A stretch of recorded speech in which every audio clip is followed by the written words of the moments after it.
स्वामी प्रसाद मौर्य जी लगातार मतलब क्या बोलते हैं कुछ पता ही नहीं चलता है। कभी कहते हैं सनातन धर्म ढकोसला है, ध्यान से सुनिएगा, कभी कहते हैं सनातन धर्म ढकोसला है, मतलब प्रभु श्री राम को गाली दे रहे हैं, मर्यादा पुरुषोत्तम, क्योंकि वो भी सनातन से ही आते हैं। भगवान श्री कृष्ण को गाली दे रहे हैं, जिन्होंने हिंदू धर्म का, सनातन धर्म का जो सबसे अच्छा ग्रंथ माना जाता है, प्रसिद्ध कहें, पवित्र कहें, गीता, और क्या कहते हैं राष्ट्रीय अध्यक्ष जी तो कृष्ण जी के वंशज हैं। तो क्यों मतलब बार बार ऐसे टिप्पणी करना, रामचरितमानस को जला दो, उसके बाद फिर भगवान को गाली देना, सनातन धर्म को गाली देना, ढकोसला बताना, क्या लगता है? अखिलेश यादव जी ने कहा कि मैं शूद्र हूँ, इसका मतलब क्या है? इंडिया गठबंधन को ही जिताएंगे आप लोग? बिल्कुल इंडिया गठबंधन जीतेगा। जेडीयू के राष्ट्रीय महासचिव हैं धनंजय सिंह, तैयारी कर रहे हैं लोकसभा का, टिकट मिलेगा उस पर हम नहीं कुछ कर सकते। चलिए आप लोगों के स्तर की बात करते हैं। अगर धनंजय सिंह को टिकट मिलता है इंडिया गठबंधन से तो सहयोग करेंगे? नमस्कार, मैं उत्कर्ष उपाध्याय, आप देख रहे हैं स्वर्णिम संकल्प। दोस्तों, इस समय हमारी मौजूदगी है जौनपुर के बदलापुर विधानसभा में और तमाम लोग हमारे साथ मौजूद हैं खास बातचीत करने के लिए। महाराजगंज के पूर्व ब्लॉक प्रमुख हैं, पूर्व जिला पंचायत सदस्य हैं और भी तमाम लोग हैं जो क्षेत्र पंचायत सदस्य हैं, अन्य पार्टियों में कार्यरत हैं, कार्यकर्ता हैं, पद पे हैं। तो आज इन लोगों से खास बातचीत करेंगे जौनपुर की राजनीति को लेकर के।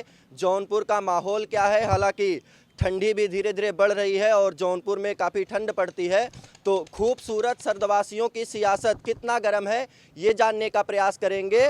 मंदिर मस्जिद पे बात करेंगे तो रोजगार पे भी बात करेंगे, भ्रष्टाचार पे भी बात करेंगे, सत्य सनातन संस्कृति पे बात करेंगे, तो और भी जो तमाम लोगों की मूलभूत समस्याएं हैं, महंगाई है, बेरोजगारी है, भ्रष्टाचार है, पर्यावरण संरक्षण है, ऐसे तमाम विषयों पे चर्चा करेंगे।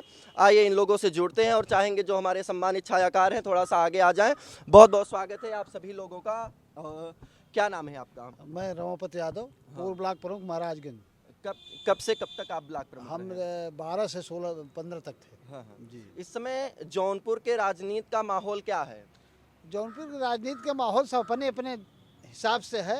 जैसे हर दल के लोग अपनी अपनी राजनीति कर रहे हैं। समाजवादी पार्टी अपनी कर रही है, भारतीय जनता पार्टी अपनी कर रही है, और सब इस समय तो गठबंधन की राजनीति चल रही है।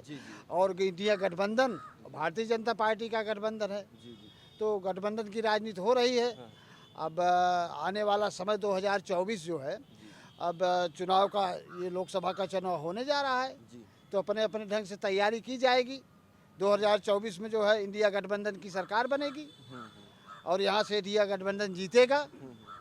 क्या लगता है कि क्यों इंडिया गठबंधन जौनपुर से जीतेगा? देखिए, इसलिए जीतेगा कि इस समय जो है नौजवान बेरोजगार हो टहल रहे हैं, किसान परेशान है, नौजवान परेशान है, महंगाई चरम पे है और तमाम समस्याएं हैं। देखिए, खाद बीज की समस्या है और किसान का दाम भी नहीं मिल पा रहा है, और ये इस लील गाय जो गाय हैं और सांड से और गाय से सब परेशान हैं। महंगाई चरम, इसलिए जो है इंडिया गठबंधन नहीं देगा। नौजवान को रोजगार नहीं मिल रहा है। वहाँ जो है बिहार में सरकार ने यहाँ के लोगों को रोजगार दिया है, यहाँ तो रोजगार ही नहीं है, तो इसलिए जो इंडिया गठबंधन जीतेगा। आप सभी लोग गांव से जुड़े हुए हैं, तो सबसे पहले हम बात करते हैं जो किसान हैं। आप सब मुझे लगता है कहीं ना कहीं खेती करते होंगे, करवाते ही होंगे। तो वर्तमान समय में जो ये समय चल रहा है, तो इस समय किसानों की मूलभूत समस्याएं क्या क्या हैं? किसानों की मूलभूत समस्या, उनको समय से बिजली मिले, नहर का पानी मिले, खाद मिले। खाद तो समिति पर आ नहीं रही है, खाद के लिए किसान परेशान है। दवा नहीं मिल पा रही, उनकी कीटनाशक दवाएं नहीं मिल पा रही है। सबसे ज़्यादा परेशान है ये जानवरों से परेशान है किसान, आलू नहीं पैदा कर पा रहे हैं। तो ये समस्याएं किसानों की तमाम समस्याएं हैं। ये जानवर से कैसे छुटकारा मिलेगा? जानवर छुटकारा आप कैसे बताएं, तो सरकारों से पूछा जाए कैसे छुटकारा दिलाएंगे जानवर से। गौशाला बनाए हैं, गायें मर रही हैं, गौशाला में एक भी जानवर सब कोई चारा नहीं पा रहे हैं, तो क्या कहें इनको। जो उत्तर प्रदेश सरकार गो आश्रय केंद्र चलाता है, क्या माहौल है वहाँ? वहाँ से सबसे खराब माहौल है। अभी देखिए, नहर में गौशाला के पशु बहाए जा रहे थे पानी में। क्या करेगी सरकार? केवल धर्म पे कर रही है काम अपना। राम मंदिर जो है, राम मंदिर के उद्घाटन में वहाँ संत भी नाराज हो गए हैं। संत जो है कह रहे हैं कि प्रधानमंत्री कौन होते हैं उद्घाटन करने वाले, ये संत समाज का है। तो राजनीति, मंदिर मस्जिद पर राजनीति करते हैं, विकास पे राजनीति नहीं कर रहे हैं। क्या लगता है कि 2024 का लोकसभा चुनाव नजदीक है, इसलिए राम मंदिर जो है उसका ये उद्घाटन सही है। जनवरी में हाँ, तो अभी मंदिर पूरा निर्माण नहीं हो पाया है, लेकिन उसका उद्घाटन की राजनीति की जा रही है। रोजगार पर नहीं बात करेंगे। ये अभी जो है सरकार ने अभी कुछ पहले इन्वेस्टमेंट लाई थी, जी जी कुछ नहीं जमीन पे दिखाई पड़ रहा है। अगर ये होती तो रोजगार मिलता ना उनको, नौजवानों को। कहाँ रोजगार मिल रहा है? नौजवान जो है परेशान। अभी एक वाहन निकल जाए तो कई लाख लोग फार्म बनेंगे। बिल्कुल बिल्कुल। यहाँ तो कई बार पर्चा भी लीक हो गया। वही बिहार सरकार जो है, देखिए यहाँ के लोगों को रोजगार दे दी है। यहाँ तमाम हमारे क्षेत्र के लोग जो है अध्यापक हुए, बहुत अध्यापक परिवार के हुए, बहुत लड़कियां हुई हैं। तो रोजगार तो वहाँ मिल रहा, हमें लगता है। जहाँ जंगल राज की बात करते थे, यहाँ मंगल राज है, तो यहाँ तो दशा खराब हो गई है। क्या लगता है कि ये जो रोजगार की समस्या है ये कैसे दूर होगी? रोजगार की समस्या इस सरकार तो हर जगह फेल है। जी यहाँ महंगाई, बेरोजगारी चरम पे है। जी जी तो इसके लिए सरकार को तो कुछ न कुछ करना चाहिए।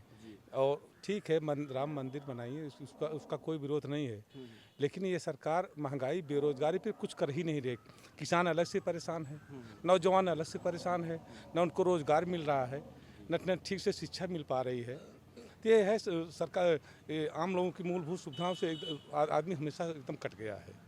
ये है सरकार की व्यवस्था। अब कहते हैं कि यहाँ की रोजगार देने की, रोजगार तो आप देख ही रहे हैं, कुछ नहीं मिल रहा है। बल्कि जहाँ जंगल राज की बातें लोग करते थे बिहार में, यहाँ के उत्तर प्रदेश के तमाम लड़के और लड़कियाँ तमाम देखिए रोजगार पाए हैं। जी बिल्कुल। इस समय पुलिस की वैकेंसी निकली हुई है, तो क्या लगता है अच्छे से हो जाएगा सब? क्योंकि कई बार फॉर्म भरा जाता है, उसके बाद पेपर ही नहीं होता है, पेपर निकल हो जाता है, फिर रिजल्ट नहीं आता है। क्या लगता है? नहीं, इसके पहले तो आप तमाम भर्तियाँ देखे होंगे। बिल्कुल, इसीलिए ये सवाल आपसे कर रहे हैं कि क्या लगता है इस बार हो तो जाएगा? देखे होंगे, इनकी कोई भी एक भी भर्ती क्लियर नहीं हुई है। जी जी चाहे पुलिस की भर्ती हुई हो, चाहे और दूसरी भर्तियां हो। तो इससे से तो रोजगार युवक तो निराशी है। ठीक है, कर रहे हैं, लेकिन वो इस बार मिलेगा कि नहीं? जो तो 60,000 निकला है, तो लगता तो नहीं है। देखिए मिलेगा फिलहाल कि नहीं इस बार? हमें तो नहीं देखिए, लगता। अगर पारदर्शी तरीके से कराएंगे हाँ हाँ और जो है जिस ढंग से बिहार सरकार ने रोजगार दे दिया, अगर उस तरह अगर ये करेंगे तो मिल सकता है। लेकिन जिस ढंग से उसमें तमाम वार्ड में तमाम पर देख रहे हैं, उसमें आरक्षण पे भी तमाम चीज़ें हैं, तमाम बात है। तो देखिए क्या करते हैं, अभी देखते चलिए। अभी देखा है, फिर देखते चलेंगे। बिल्कुल। इस समय जौनपुर का जो राजनीति है कहाँ पर है, कहाँ पर देखते हैं, माहौल क्या है, क्या लगता है कौन जीतेगा, कौन हारेगा? और जीतेंगे तो क्या क्या लगता है कि जौनपुर की जो ज़मीनी हकीकत है या फिर जो मूलभूत समस्याएं हैं, क्या होगा? पहले तो मैं आपके चैनल के माध्यम से सबको धन्यवाद देना चाहूँगा। बहुत अच्छा सवाल आपने किया कि जौनपुर की राजनीति में ज़मीनी हकीकत क्या है। कहीं न कहीं ज़मीन से हम सब लोग जुड़े हुए हैं। बिल्कुल और ज़मीनी हकीकत यह है कि हर व्यक्ति, जी यह भी कह लें कि जो उस पार्टी से संबंध रखते हैं, भारतीय जनता पार्टी से, जी जी वो भी इस मार्च को झेल रहे हैं। बिल्कुल जो महंगाई है, जो बेरोजगारी है, जी जो भ्रष्टाचार है, जी मैं तो नाम तो नहीं लूँगा, एक माननीय थे, उन्होंने कहा कि पूर्व में जो हम 1 लाख तक के खर्च से अपना काम करते थे, आज 10 से 15 लाख खर्च करना पड़ता है। बड़े माननीय हैं, उसी पार्टी के रहे। इसलिए मैं ये कहना चाहूँगा कि इस समय हालात ठीक नहीं हैं। प्रदेश के कह लीजिए या देश के हालात कह लीजिए, ठीक नहीं हैं। लोग लाचार हैं, बेबस हैं, मायूस हैं, उदास हैं। एक अपेक्षा है लोगों को कि अगर सरकार कुछ करती, जैसा अभी आपने जिक्र कर दिया कि पुलिस भर्ती को लेकर के, जी जी इस ठंडक में नौजवान रात सुबह से लेकर के 2-2 बार वो दौड़ लगा रहे हैं। बिल्कुल। लेकिन सरकार की अगर मंशा साफ होगी, अगर साफ होती कि हमारा नौजवान जब पुलिस भर्ती में होगा तो कम से कम वो परिवार तो निश्चित रूप से मजबूत होगा। लेकिन एक चीज़ की आशा है मुझे, जैसा कि अभी बिहार में देखने को मिला है, बिल्कुल उत्तर प्रदेश के हमारे बहुत सारे बेटियां, बहुत नौजवान साथी वहां जाकर के अध्यापक हो तमाम गए। लोग। वह एक उदाहरण है पूरे देश को। बिहार जैसा प्रांत, जो हम एक पिछड़ा कहते थे, बिहार पिछड़ा हुआ राज्य है, जंगल राज्य है, आज उसने ये कायम कर दिया शिक्षा को आगे करके। और पूरे देश के हर सरकारों को उन्होंने एक चेतावनी दे दिया है बिहार ने। अगर ये नकल करेंगे उनकी माननीय मुख्यमंत्री जी, मुझे लगता है कि उस पर अमल भी करेंगे और निश्चित रूप से भर्ती सफल हो जाएगी, तब भर्ती करेंगे। निष्पक्ष रूप से इनको भर्ती करा देना चाहिए। अयोध्या में राम मंदिर अभी बना तो नहीं है, लेकिन उद्घाटन हो रहा है, प्राण प्रतिष्ठा है 22 जनवरी को। क्या लगता है राष्ट्रीय अध्यक्ष जी जो समाजवादी पार्टी के हैं, उनको न्योता मिला कि नहीं मिला? बहुत कह रहे नहीं जाएंगे, फिर न्योता नहीं मिलेगा तो भी जाएंगे, क्या है सब? ये चूँकि एक संवेदनशील मामला है, बिल्कुल भगवान राम हम सब के आराध्य हैं जी, बिल्कुल और हम सब के पूजनीय हैं, और हम तो धन्यवाद देते हैं, न्यायालय को भी आभार प्रकट करते हैं। बहुत दिनों के बाद यह अवसर मिला है, और जाना न आ जाना बड़ा महत्वपूर्ण नहीं है, महत्वपूर्ण है जो प्राण प्रतिष्ठा होने जा रही है, उसका हम सब लोग दिल से स्वागत करते हैं, प्रणाम करते हैं और प्रभु के चरणों में अपने आप को समर्पित करते हैं। जहाँ भी भगवान तो तन से, मन से, वाणी से, सबसे प्रभु हमेशा मिलते हैं। कहाँ कहाँ जा कर के मंदिरों में ढूंढेंगे। कबीरदास ने भी कहा है, तो मन में प्रभु को हम स्मरण करते हैं। माननीय राष्ट्रीय अध्यक्ष जी का बयान आया, अगर निमंत्रण मिला है तो माननीय राष्ट्रीय अध्यक्ष जी जरूर जाएंगे, नहीं मिला है तो भगवान तो वहीं रहेंगे, अयोध्या तो रहेगी ही, आने जाने का क्रम बना रहेगा, लोग आते जाते रहेंगे। जैसा कि माननीय प्रधानमंत्री जी ने भी अभी एक उद्बोधन में एक दिन मैं सुन रहा था, उन्होंने 22 जनवरी को न आने की अपील की। 23 तारीख से उन्होंने कहा है 23 तारीख से खुला रहेगा अयोध्या, आप सब आइए। तो 22 को नहीं तो लोग 23 से जाएंगे, तो दर्शन तो भगवान का लोग करेंगे ही। इसके लिए हम लोग अपनी तरफ से भी बहुत बहुत बधाई देते हैं उनको। समाजवादी पार्टी में आपका कुछ पद भी रहा है? मैं समाजवादी पार्टी का जिला उपाध्यक्ष रहा हूँ जिला जौनपुर। उपाध्यक्ष रहे। हाँ, हमेशा संगठन में ही काम किया हूँ। काम करते हैं। बदलापुर विधानसभा का अध्यक्ष भी रहा, मैं क्षेत्र पंचायत भी रहा, और पार्टी में हमेशा कब से समाजवादी पार्टी में हैं आप? समाजवादी पार्टी तो 92 में बनी है। मैं चौधरी चरण सिंह के साथ पॉलिटिक्स में आया हूँ। अच्छा, हम चौधरी चरण सिंह के साथ, जो हमारे नेताजी जो आज स्वर्गीय हैं, नहीं है मुलायम इस सिंह दुनिया यादव में, जी। तो जब वो चौधरी साहब के साथ हाँ। राजनीति में आए हैं, हाँ। तो हम लोग सन 80 के दशक से राजनीति में हैं। 80 के दशक से 80 राजनीति के कर रहे दशक से राजनीति में हैं, तो हमारे नेताजी जीप और कार से चलते थे। हैं। मुलायम सिंह यादव जी जी जी, वो हम नाम नहीं लेते, बहुत बड़े हमारे माननीय हैं, सम्मान करते हैं। सम्मान के नाते।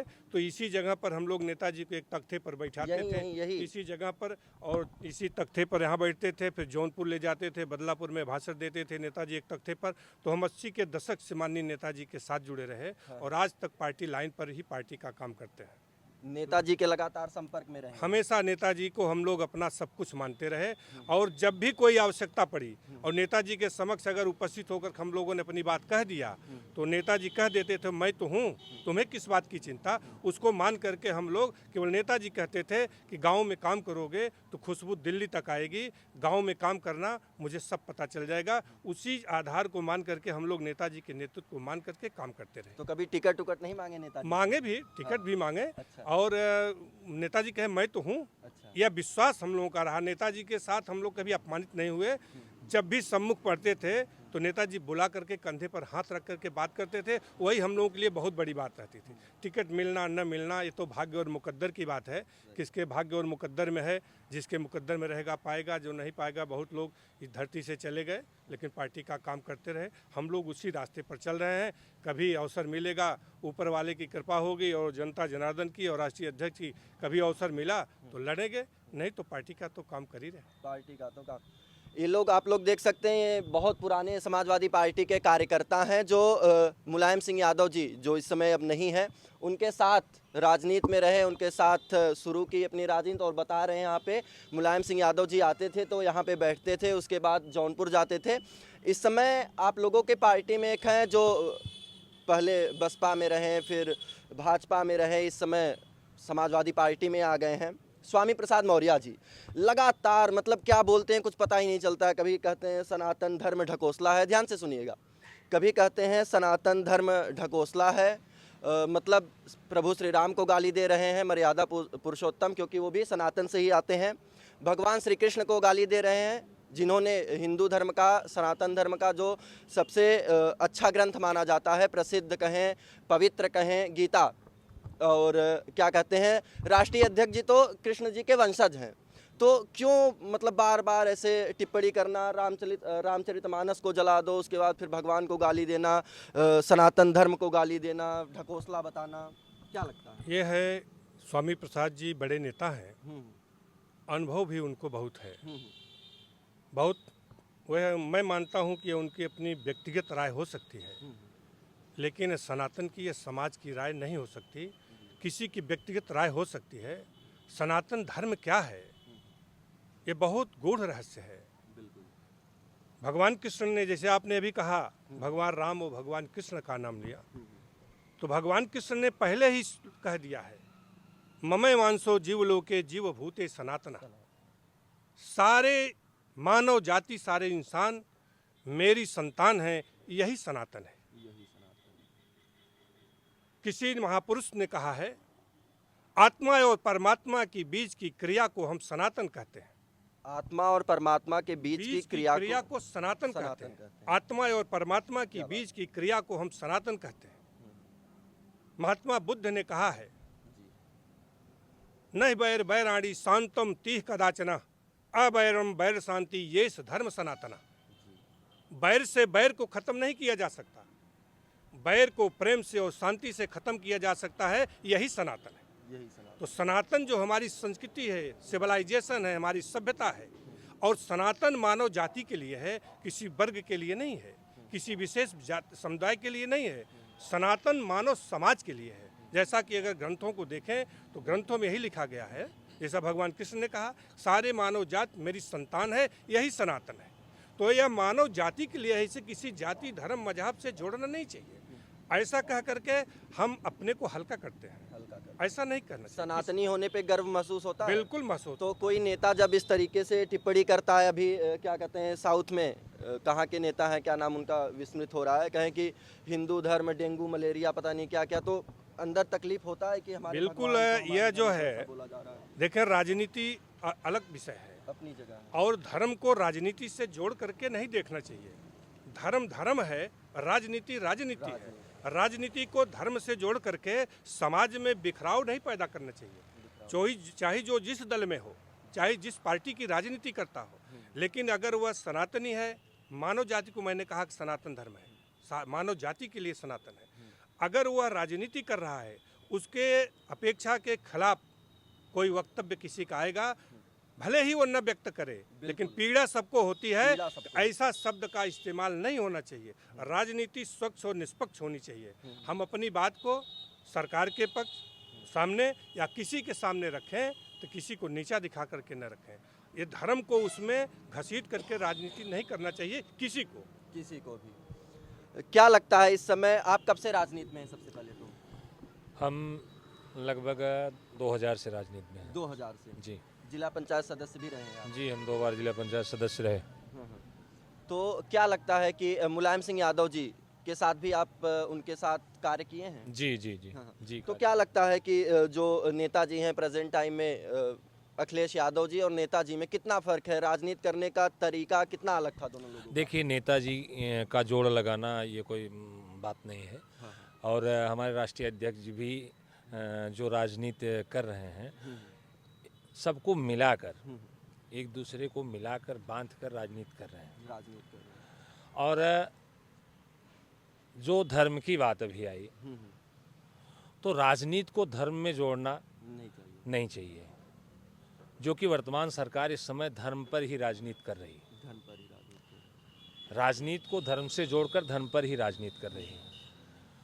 तो अभी हमारे बड़े नेता, बड़े भाई साहब पूजनीय जी जो बात कहे, हम अपनी सारी बातों को उनमें समाहित करते हुए ये कहना चाहते हैं कि जो भी राजनीति को धर्म से जोड़ रहे हैं, तो वर्तमान सरकार आगे आगे जिस रूप में चल रही है, और वो जो इस धर्म और राजनीति का जो बिख है, जो बोल रही है, तो उसी का परिणाम सामने देखने को मिल रहा है।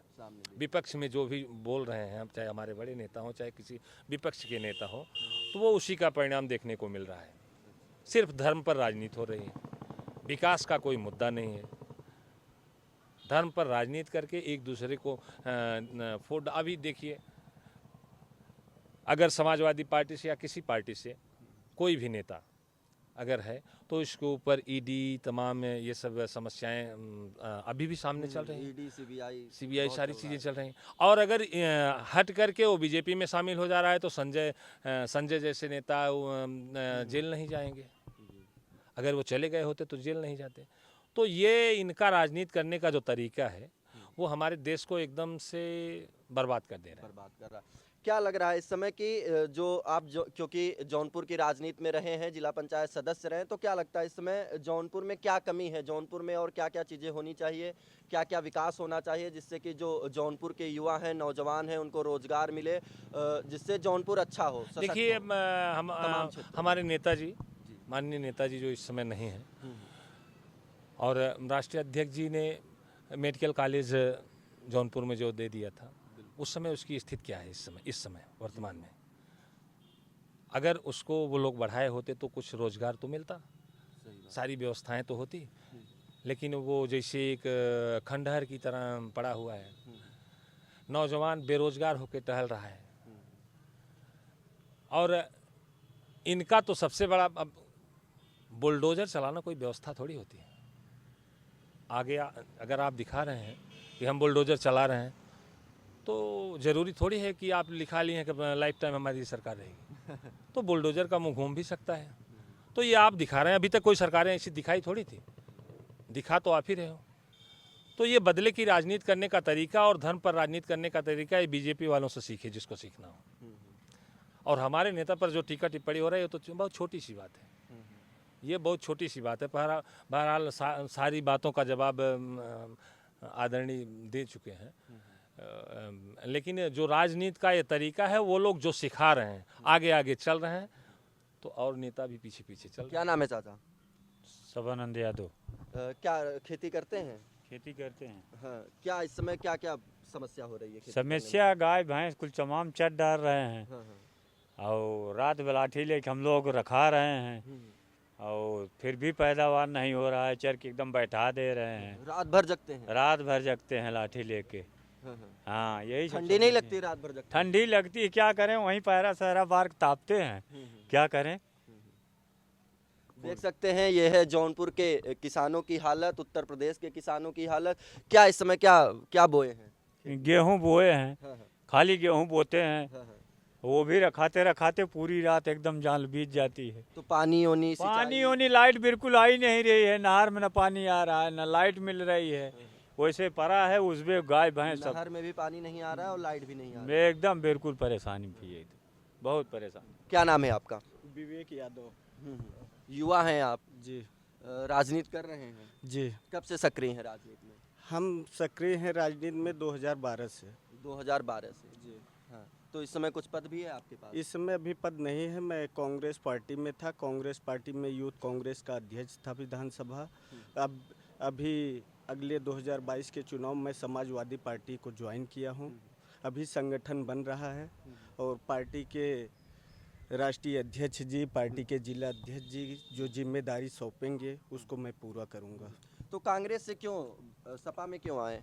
असल में कांग्रेस से सपा में आए, मैं सोचा कि समाजवादी पार्टी का जो विकास है, माननीय राष्ट्रीय अध्यक्ष जी ने ये अपने जब मुख्यमंत्री रहते हुए जो इन्होंने विकास कार्य को ये जनता के बीच तक पहुंचाया, उससे मैं प्रभावित होकर कांग्रेस पार्टी छोड़कर समाजवादी पार्टी ज्वाइन किया। विकास तो कांग्रेस ने भी बहुत किया है, आज़ादी से लेकर के कांग्रेस की सरकार रही, बहुत काम किया उन्होंने। जी, कांग्रेस पार्टी जो है विकास, आप कांग्रेस पार्टी जो गलतियां की थी उसके बाद थोड़ा भ्रष्टाचार, उसके कुछ मंत्री हो गए थे, उसके बाद भारतीय जनता पार्टी ने भ्रष्टाचार का मुद्दा उठाया, उसके बाद कांग्रेस पार्टी चली गई। लेकिन अब वही स्थिति भारतीय जनता पार्टी में भ्रष्टाचार हो गया है और भारतीय जनता पार्टी जो है एक धर्म की पार्टी बन चुकी है, धर्म की राजनीति करती है। 133 करोड़ जनता जो कि राम मंदिर जो है 133 करोड़ जनता का आस्था का प्रतीक है, न कि इसमें हिंदू हो, मुस्लिम हो, सिख हो, ईसाई हो। ये जो है कोर्ट का मामला था, ये चारों धर्म जो है मिलकर कोर्ट जो है उसको राम मंदिर बनवाया और ये सब का मामला है, किसी व्यक्तिगत पार्टी का नहीं है, पार्टी का नहीं। विवेक जी, आप 2012 से राजनीति में सक्रिय हैं, क्या लगता है, युवा हैं, नौजवान है, युवाओं का जो मुद्दा है, क्या लगता है युवाओं की समस्या क्या है? देखिए, इस पार्टी में युवा जो है रोड पे लाठी खा रहा है और उसके बाद किसान जो है रोड पे लाठी खा रहा है। अभी अजय सिंह टेनिक देखिए, उनका लड़का जो है किसान के ऊपर रोड के चला गया। उसके बाद किसान भी रोड पे लाठी खा रहा है, युवा भी रोड लाठी खा रहा है। इनका स्वास्थ्य सेवाएं जो है एकदम भ्रष्ट है। उसके बाद गरीब परिवार को अच्छी स्वास्थ्य नहीं मिल पा रहा है। उसके बाद बताते हैं 20-20, 25-25 हज़ार रुपया दे के एक डिलीवरी केसेस हो रहे हैं। इस सरकार में पूरा चाहो अस्पताल से लेकर चाहो शिक्षा से लेकर हर में भ्रष्टाचार है। चाहे आप तहसील में देखिए, एक लेखपाल से लेकर देखिए, उसके बाद एक पैमाइश करने का 5-5 हज़ार रुपया लेता है। उसके बाद चाहे पैमाइश वो मानी जाए चाहे न मानी जाए। जौनपुर का प्रतिनिधित्व करने का अगर आपको मौका मिलता है तो कैसे इन समस्याओं को दूर करेंगे विवेक जी? जी, जौनपुर का प्रतिनिधित्व करने का मौका मिला, अगर राष्ट्रीय अध्यक्ष जी ने मौका दिया तो मैं ज़मीन से जुड़ा हुआ हूँ, एक किसान से परिवार से हूँ। मैं शिक्षा का मतलब घर पे शिक्षा कैसे दी जाती है, स्कूल में पढ़ाई कैसे कराई जाती है और किसानी कैसे की जाती है, उसके बाद लगातार मैं संघर्ष भी करता रहा हूँ, आवाज़ भी उठाता रहा हूँ। अभी रेल विभाग ने एक क्रॉसिंग बंद कर दिया था, लगातार अनशन पे बैठकर उसके अपनी बात हम रेल विभाग को पहुंचाए जो वो क्रॉसिंग खुल सका। बराबर हम छात्रों के लिए आंदोलन करते रहे हैं, चाहे नहर में पानी न हो उसके लिए भी मैं आवाज़ लगातार उठाता रहा हूं। हर एक मुद्दा, चाहे अस्पताल पे बाहर की दवा लिखी जाती हो, चाहे अस्पताल के अंदर डॉक्टर द्वारा भ्रष्टाचार किया जाता हो, डॉक्टर द्वारा प्राइवेट आदमी को बैठा के पैसा लिया जाता हो, हर सब मुद्दे पर मैं बराबर आवाज़ उठाता रहता हूं। और राष्ट्रीय अध्यक्ष जी का अगर मुझे आशीर्वाद मिला तो मैं भली भांत मतलब लगातार 10 वर्षों 12 वर्षों सेवा कर रहा हूं और वह सेवा निरंतर करता रहूँगा। अभी कुछ दिन पहले अखिलेश यादव जी ने कहा कि मैं शूद्र हूँ, इसका मतलब क्या है? देखिए, ये बहुत गूढ़ बात है। हाँ, शूद्र जो है कोई जन्म से नहीं होता है, बिल्कुल। शास्त्रों में इसका उल्लेख है। जैसे मनु महाराज ने पहला श्लोक लिखा है कि जन्मना जायते शूद्रा संस्कारते पंडिता। जन्म से सभी शूद्र होते हैं और कर्म से सब पंडित होते हैं, ब्राह्मण। ब्रह्म जानास्ति ब्राह्मण। ब्राह्मण कौन है? ब्राह्मण वह है जो ब्रह्म को जानता हो। ब्रह्म जानास्ति ब्राह्मण। कोई ब्राह्मण जाति में पैदा होकर के ब्राह्मण नहीं है जी नहीं, वो वर्ण व्यवस्था हुई, जाति नहीं हुई। वर्ण व्यवस्था हुई और कोई जाति नहीं पैदा हुई, वर्ण बनाए गए। जैसे अभी आज जो चल रहा है ब्राह्मण शब्द, एक वर्ण में 4 जातियां हैं, ब्राह्मण, वैश्य, क्षत्रिय और शूद्र। ब्राह्मण, क्षत्रिय, वैश्य, शूद्र, हर वर्ण में भी 4 जातियां हैं। तो जैसा कि उल्लेख है शास्त्रों में, सृष्टि के रचयिता ब्रह्मा जी हैं और उन्हीं की सब संतानें हैं। जब उनकी संतान सब हैं तो कौन उसमें ब्राह्मण और कौन सा शूद्र? जैसा कि वशिष्ठ, नारद, सनत, सनानंद, सनत कुमार, सनातन, अत्रि, अंगिरा, पुलस्त, मरीचि, ये सारे लोग, कश्यप, दक्ष, रुचि, ये सब पैदा हुए मानस पुत्र हुए ब्रह्मा के। और इन्हीं से सारी सृष्टि का संचालन जब ब्रह्मा जी ने किया, एक पिता की जब इतनी औलादें हैं तो उसमें वहाँ से जाति कहाँ से आ गई? इन्हीं की संतानें, इन्हीं ऋषियों की संतानें हम सभी हैं। और इनकी जो पत्नियां हैं, हाँ। जैसे देवमाता हैं, अरुंधति हैं और सती अनुसुईया हैं, क्षमा हैं, रुचि हैं और ये क्या कहते हैं संभवी है, ये सारी जो पत्नियां हैं ये प्रतिपता इतिहास में है। जैसे सती अनुसुईया हैं, भगवान ब्रह्मा विष्णु महेश को 6 महीने के पालने में बच्चा बना करके गोदी में सुला दिया। आई जब लोग लक्ष्मी, सरस्वती और पार्वती, कहें कि अपने पति को ले लो। ऐसा संस्कार, ऐसा हमारे देश की संस्कृति और हमारे धर्म का ये उदाहरण है। आपको क्या लगता है कि अखिलेश जी ने अपने आप को शूद्र क्यों कहा? ये क्या समझ के किया, क्या लगता है? मैं अध्यक्ष जी पर टिप्पणी नहीं कर सकता। मैं केवल इस बात का जरूर संज्ञान करूंगा कि जब एक पिता की औलादें हैं, जैसे अरुंधति और सती अनुसुईया कर्दम ऋषि की बेटी हैं, तो दोनों बहनें हुई। एक वशिष्ठ के साथ ब्याही गई और अनुसुईया जो है अत्रि के साथ ब्याही गई। एक कैसे ब्राह्मण हो गई, एक कैसे शूद्र हो गई। सती अनुसुईया और अरुंधति दोनों बहनें हैं, एक पिता की संतान हैं, तो वो कैसे शूद्र हो सकती हैं, वो कैसे ब्राह्मण हो सकती हैं। इसीलिए जो वर्ण व्यवस्था बनाई गई, बहुत बड़ी बात कहा आपने। वर्ण जब व्यवस्था बनाई गई तो ये वर्ण बांटा गया है।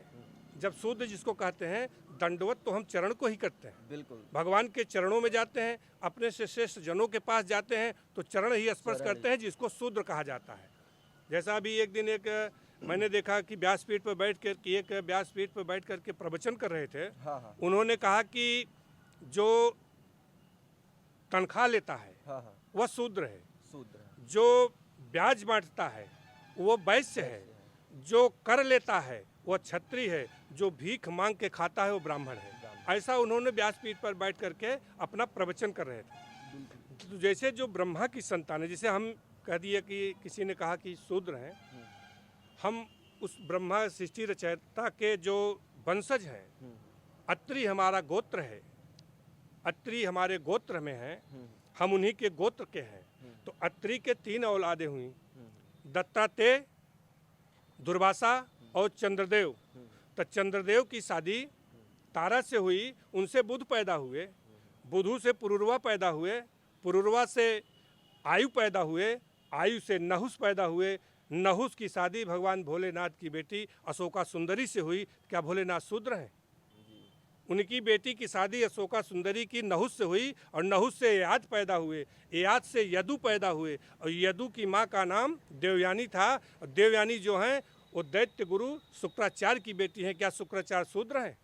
बहुत बड़ी बात कर रहे हैं, देख सकते हैं। और भगवान श्री कृष्ण गीता में भी कहे हैं, चातुर्वर्ण्यम मया सृष्टम गुण कर्म विभागशः, यानी कि आपके गुणों के आधार पे आप कौन हैं, आप ब्राह्मण हैं, क्षत्रिय हैं, वैश्य हैं, शूद्र हैं, ये कहा जाएगा। न कि अगर आप शूद्र घराने में पैदा हुए हैं तो आप शूद्र हो गए, ब्राह्मण घराने में पैदा हुए हैं तो ब्राह्मण हो गए। ये आपके कर, गुण और कर्म के हिसाब से होगा। क्यों? उसमें स्पष्ट है, यदुर्वंश नरसुत्वा सर्व पापे प्रमुच्यते।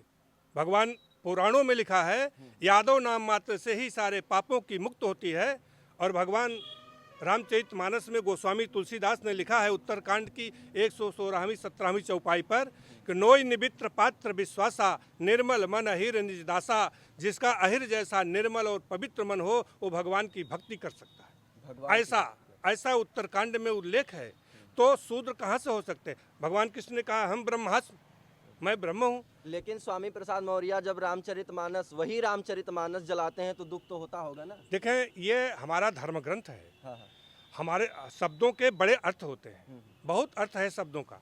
जो उल्लेख है उसके बहुत सारे अर्थ हैं। जैसा अभी बहुत लोग हमारे व्यासपीठ पर बहुत महापुरुष संत बोलते भी हैं, कनक कनक ते सौगुनी माँ दक्ताय अधिकाय। कनक माने सोना होता है और धतूर भी होता है। तो वैसे शब्दों के बड़े अर्थ हैं, ऐसा नहीं अनेक अर्थ हैं। उसको किसी एक पर थोप देना ये ठीक नहीं है।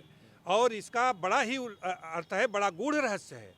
और यह तत्वज्ञानी, जो तत्वज्ञानी है, भगवान कृष्ण से अर्जुन ने पूछा है भगवान से, प्रभु साकार और निराकार में सर्वश्रेष्ठ कौन है? आप देखे होंगे कि महाभारत में अर्जुन हाथ जोड़ करके बैठे हैं और भगवान कृष्ण उपदेश दे रहे हैं। इसीलिए उपदेश शब्द आया है, दीक्षा नहीं आई, उपदेश शब्द आया। उन्होंने उपदेश दिया है और कहा है कि तद्भित्पण पाते न पर प्रश्न सेवया उपदेक्षन्ति ते ज्ञानम ज्ञानम तत्वदर्शिना। हे अर्जुन, सद्गुरु की शरण में जाओ, उनको दंडवत प्रणाम करो, उनके बताए हुए रास्ते पर जब चलोगे तब परम पिता परमात्मा का, तब मेरा असली साक्षात्कार हो जाएगा। तो जो तत्वदर्शी महापुरुष हैं उनकी शरण में जाने के बाद मालिक का दीदार हो जाएगा। जब देवता खुश होते हैं तब साधु मिलते हैं, जब साधु प्रसन्न होते हैं तब संत मिलते हैं, और जब संत की कृपा बन जाती है तब सद्गुरु मिल जाते हैं। और जब सद्गुरु मिल जाते हैं तो निराकार ब्रह्म का साक्षात्कार हो जाता है, जिसको हम अलख निरंजन बोलते हैं, जिसको हम ब्रह्मांड बोलते हैं। जब उनकी कृपा हो जाएगी तब हम ब्रह्मांड में विलीन हो जाएंगे। ये आध्यात्मिक यात्रा है। संस्कृति का इतना ज्ञान है आपको, सत्य सनातन संस्कृति का, तो जो समाजवादी पार्टी के युवा नौजवान हैं, कोई कार्यक्रम होता है तो उनको ज्ञान देते हैं कि नहीं देते हैं? नहीं देते हैं। जो सीखते हैं, सीखना चाहते हैं, सीखते हैं, और जो उसके अपेक्षा रखते हैं उनसे अपनी बात जरूर हम शेयर करते हैं। दीजिए, बहुत ज़रूरी है ये सब ज्ञान, बहुत लोकसभा चुनाव है जौनपुर में, क्या लग रहा है कि समाजवादी पार्टी की तरफ से कौन होगा यहाँ का कैंडिडेट?